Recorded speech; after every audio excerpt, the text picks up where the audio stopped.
If you have watched every episode of this series, you now carry something that most people who comment on world events do not have. A framework, not a theory, not an ideology.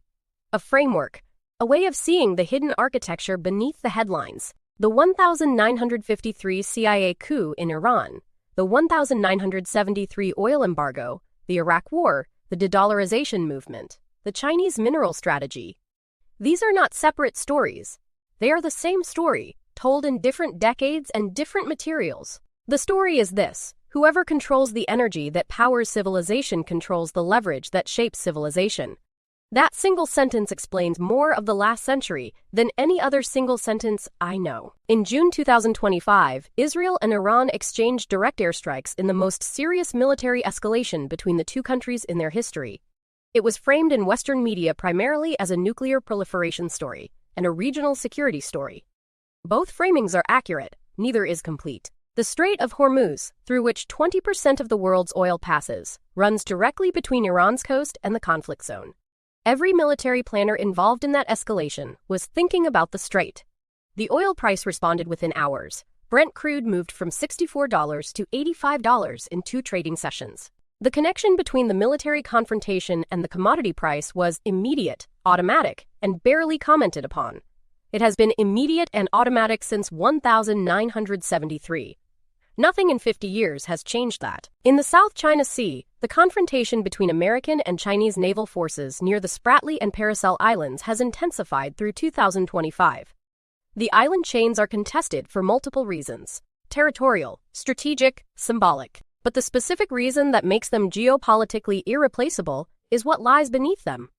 The South China Sea seafloor is estimated to contain significant deposits of polymetallic nodules and cobalt-rich crusts, the mineral raw materials of the energy transition. China's construction of artificial islands and military installations on these chains is not primarily a territorial statement. It is a resource positioning operation, identical in its strategic logic to Britain's seizure of Mosul 4 days after the WWI armistice in 1918. The resource is different. The logic is the same. In Europe, Russia's use of energy as a weapon in the 2022 Ukraine invasion, the cutoff of natural gas to Germany and other European nations, produced the most significant European energy restructuring since the 1973 oil embargo. Germany, which had built 40% of its energy supply on Russian gas over 3 decades, was forced to emergency source LNG from the United States, Qatar, and Norway at enormous cost, to accelerate its renewable energy build-out, and to reopen coal plants it had recently closed. The European energy map has been permanently redrawn. Russia, which expected energy dependence to prevent European unity in support of Ukraine, found that the dependence was removable, at enormous cost over 3 years, but removable. The energy weapon was deployed. It worked initially, and then the target rebuilt around it. 3 active confrontations, 3 resources, 3 strategic logics, all identical to the ones this series documented from 1914 onward. The question this series was always building toward is not whether the pattern exists. It clearly does. The question is whether it is immutable. Whether the logic of resource competition, identify the essential energy, control its supply, use that control as leverage, is a permanent feature of human civilization, or whether the specific nature of the energy transition to renewables offers a structural break that no previous energy transition has offered. That is the question this episode is built to examine. Honestly, every major energy transition in history has been accompanied by resource competition that shaped geopolitics for decades. The transition from wood to coal in the 18th century made coal fields strategically vital and gave Britain, which had abundant coal, a century of industrial and imperial advantage. The transition from coal to oil in the early 20th century produced the wars this series has documented from 1914 onward. The transition to renewables is genuinely different from both of those transitions in one structural way. Once installed, renewable energy infrastructure requires no fuel. The wind and the sun do not need to be extracted, transported, or controlled. The raw energy source, sunlight and kinetic wind energy, is freely and permanently available to every country on Earth in varying but substantial quantities. That structural difference is significant. But the structural difference applies to the energy source, not to the infrastructure that harvests it. Solar panels require polysilicon. Wind turbines require rare earth magnets. Electric vehicles require lithium-ion batteries containing lithium, cobalt, nickel, and manganese. Grid-scale storage requires materials that must be mined, processed, and manufactured. The clean energy transition exchanges oil dependence for mineral dependence, and the minerals are unevenly distributed, require complex processing, and have already become the subject of exactly the strategic competition that oil produced. The energy source is free, the technology to harvest it is not, and the materials that technology requires are controlled by specific countries, primarily China, in ways that replicate the oil cartel's structural logic almost exactly. The specific question that determines whether the renewable transition is genuinely different is this: can the mineral bottlenecks be solved? And can they be solved in a way that distributes the strategic leverage rather than concentrating it? The evidence is mixed, genuinely mixed, and it deserves honest examination. On the side of optimism, battery technology is improving rapidly, reducing the quantity of specific minerals required per unit of storage capacity. Sodium-ion batteries, which do not require lithium, are advancing toward commercial scale. Solid-state batteries, which reduce cobalt requirements, are in development. The specific mineral dependencies of 2024 are not fixed. They are the snapshot of a technology that is improving. On the side of realism, the transition from laboratory demonstration to mass production takes 10 to 15 years. The energy transition needs to happen now. The technologies that could change the mineral equation are not yet at scale. There is one further structural difference between oil and renewable energy that this series must acknowledge honestly, because it is the argument most frequently deployed against the pessimistic view, and it has merit. Oil once burned is gone. The fuel is consumed in the act of using it. Renewable energy infrastructure, once built, produces energy for 20 to 30 years without consuming the minerals that built it. This means the mineral demand of the renewable transition is a one-time investment demand, not a permanent ongoing extraction requirement. Once the grid is built, the energy it produces is free. The dependence on minerals is therefore a transition phase problem, not a permanent feature of the renewable energy system. This is genuinely different from oil, where the demand for the fuel is permanent as long as the system operates. The honest conclusion is this: the renewable energy transition offers a genuine structural break from oil's permanent resource competition. But only if three conditions are met. The transition must happen fast enough that the mineral bottleneck phase is short, limiting the period of concentrated strategic leverage. The mineral processing must be diversified enough that no single country replicates oil's concentrated supply control. And the political and institutional framework for managing the transition must be cooperative enough to prevent the mineral competition from becoming the next version of the oil wars. All three conditions are currently not being met.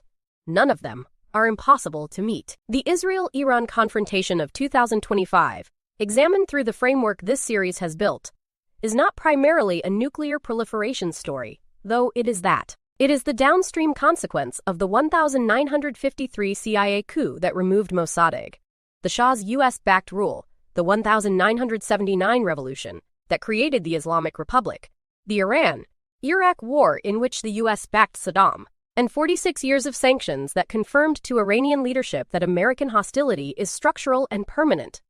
Iran's nuclear program, whatever its current status, is the deterrent logic of a country that has been under continuous existential pressure for 70 years. The airstrikes of 2025 are the visible surface of a conflict whose roots run to 1953.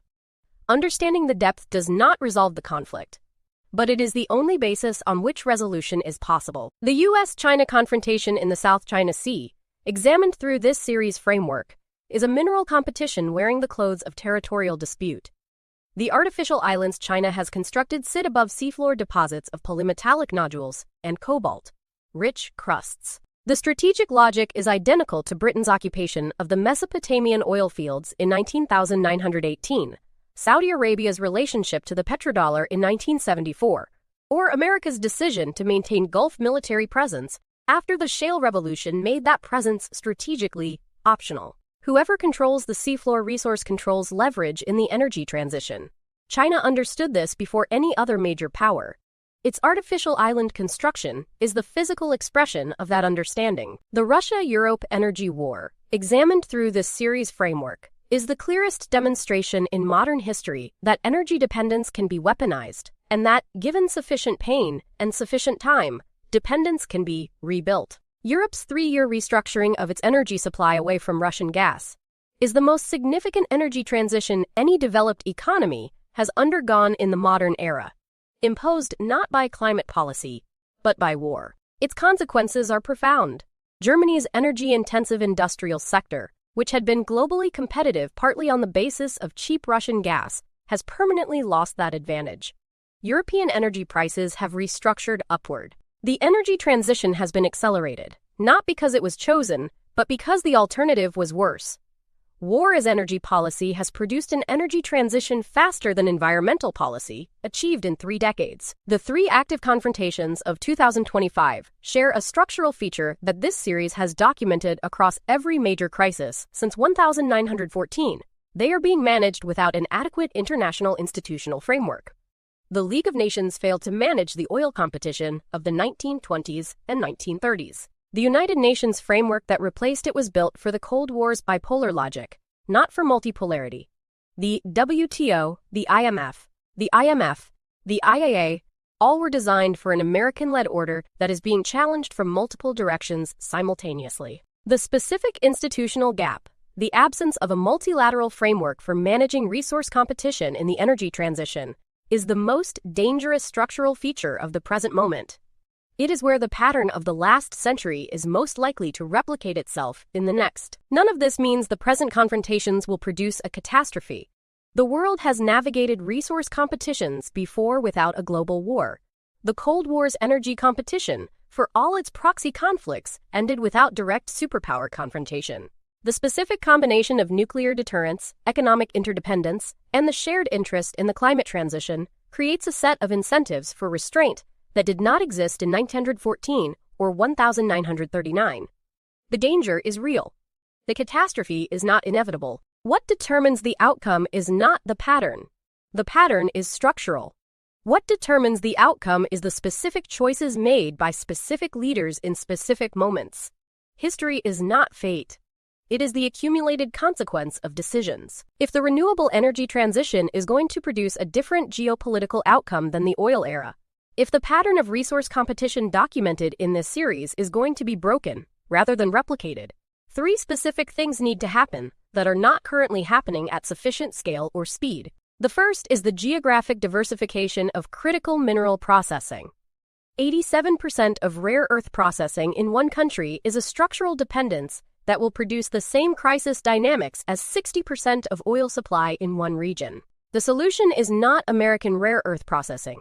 It is African rare earth processing, and South American lithium refining, and Indonesian nickel value adding. The producing countries need to capture the value of what they produce. That has not happened with oil. It needs to happen with minerals. The second thing that needs to happen is the acceleration of the energy transition itself. Because the faster the transition happens, the shorter the period of mineral dependence, and the shorter the window in which the pattern of the last century can replicate itself in the new resource. This requires the most significant international financial commitment in history, transferring solar, wind, and battery technology at zero or near zero cost to the developing world, financing clean energy infrastructure in countries that cannot afford it commercially, and accepting that the climate emergency is a shared risk that requires shared investment, rather than a business opportunity for the wealthy countries that caused it. This is not what is currently happening. It is what a different outcome requires. The third thing that needs to happen, and the one that is most difficult to achieve because it requires the most from the most powerful actors, is the genuine reform of the international institutions that manage resource competition. The WTO, the IMF, the World Bank, the IEA, all were designed for the American-led post-war order.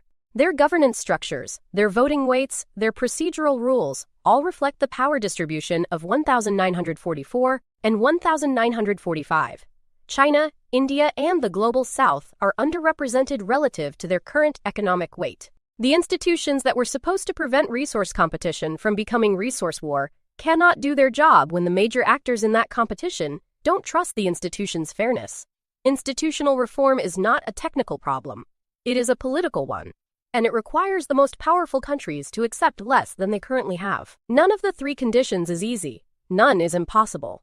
And the specific reason that gives genuine reason for qualified optimism, not naive optimism, but the specific optimism of someone who understands the pattern and sees a real structural difference, is the climate imperative itself. Every major resource competition in this series was driven by zero-sum logic: my oil, your oil. The supply was fixed. Competition was structural. Climate change is the first resource challenge in human history that is genuinely shared. Every country experiences it. Every country contributes to it. Every country has an interest in the cooperative solution. The climate imperative creates an interest in cooperation that the oil era never had. Whether that interest is strong enough to override the competitive interests that this series has documented is the defining political question of the next 50 years. The series closes with this specific observation: the pattern of the last century, whoever controls the energy controls the leverage, is not repeating itself because of human evil or human stupidity. It is repeating itself because the institutional infrastructure for a different outcome does not yet exist, and building that infrastructure requires powerful actors to accept less leverage than the pattern gives them.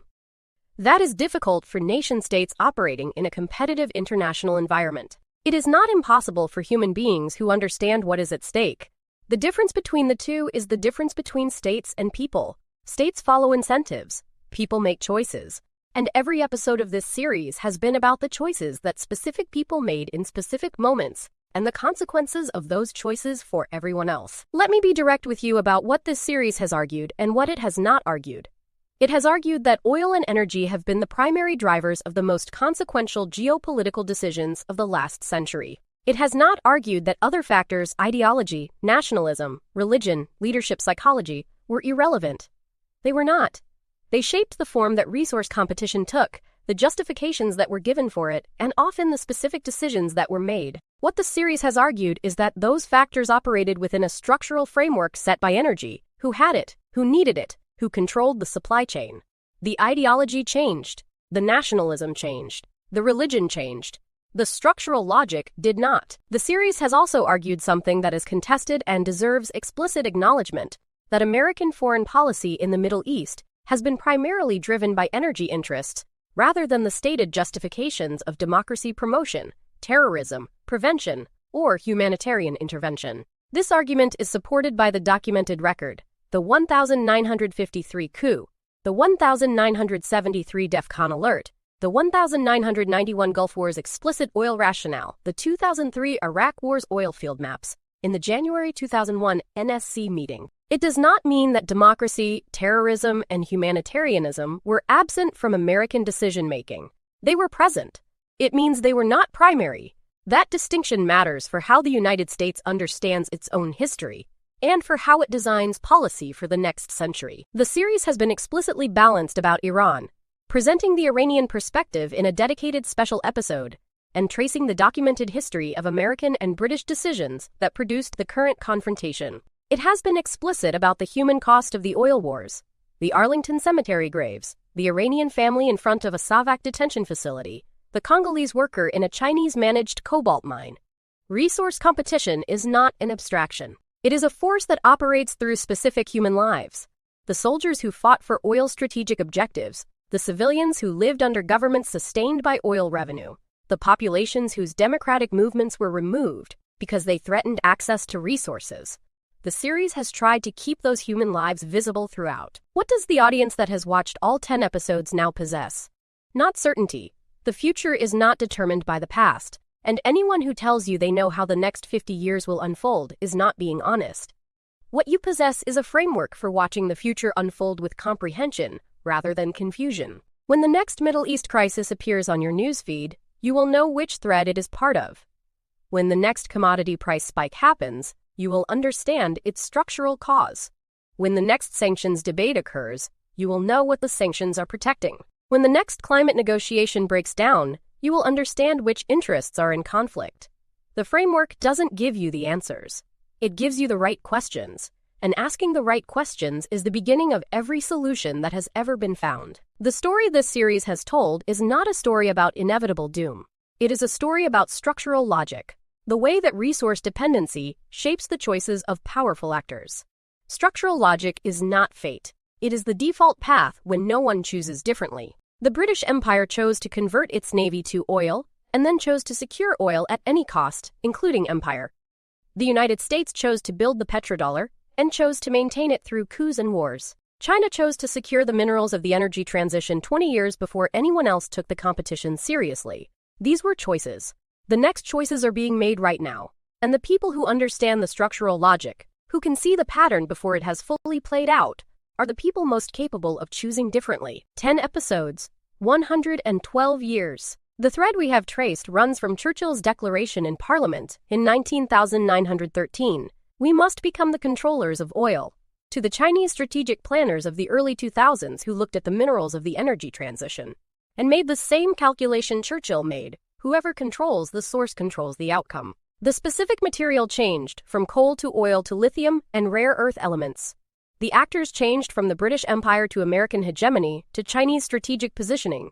The geographic center of gravity shifted from the Middle East to the South China Sea and the Atacama Desert. But the logic: identify the essential energy, secure control of its production, deploy that control as geopolitical leverage, has not changed once in 112 years. I want to say something directly to the audience that has followed this series from the beginning. You have watched 10 episodes of history that is dense, specific, documented, and consequential. You have been asked to hold a great deal of complexity, moral complexity, about American and British decisions whose justifications were often false and whose human costs were enormous, intellectual complexity about economic systems and geopolitical logics that operate below the surface of the daily news, and personal complexity about countries and peoples whose perspectives the series has tried to present with honesty rather than agenda. If you have stayed through all of it, thank you. Not for watching, for caring enough about understanding the world to do the work of understanding it. That is rarer than it should be. History in Progress continues. The series on oil and world power has closed its arc from 1914 to 2026, but the story it has told is not closed. The confrontations it documented are active. The transitions it analyzed are underway. The questions it posed are being answered right now, in rooms and markets and elections and laboratories around the world. The channel's next series will continue the work this one built, bringing the historical framework to the current moment, giving you the depth to understand what you are watching. The specific topics are being researched now. What I can tell you is this: the next series will be built on the same principles as this one: evidence over assertion, complexity over simplicity, human stakes over abstract analysis, and the honest acknowledgement of uncertainty where it exists. This is the final episode of Oil and World Power, the series on history in progress. 10 episodes, 112 years, one thread. We began with Lord Curzon's declaration after WWE. The Allied cause floated to victory on a wave of oil. And we close with the Atacama Desert's lithium ponds at dawn, where the new oil is being harvested for the century that is beginning. The wave is still moving. The material has changed. The pattern for now continues. Whether it continues into the next century, or whether the specific combination of climate imperative, technological change, and human choice breaks it. That is the question this series was always building toward. You now have the framework to watch the answer unfold. Subscribe to the channel and turn on notifications, because the story doesn't end here, it evolves. This series is finished. The story it told is not, and history in progress will be here, following it for as long as it keeps moving. Thank you for watching all of it.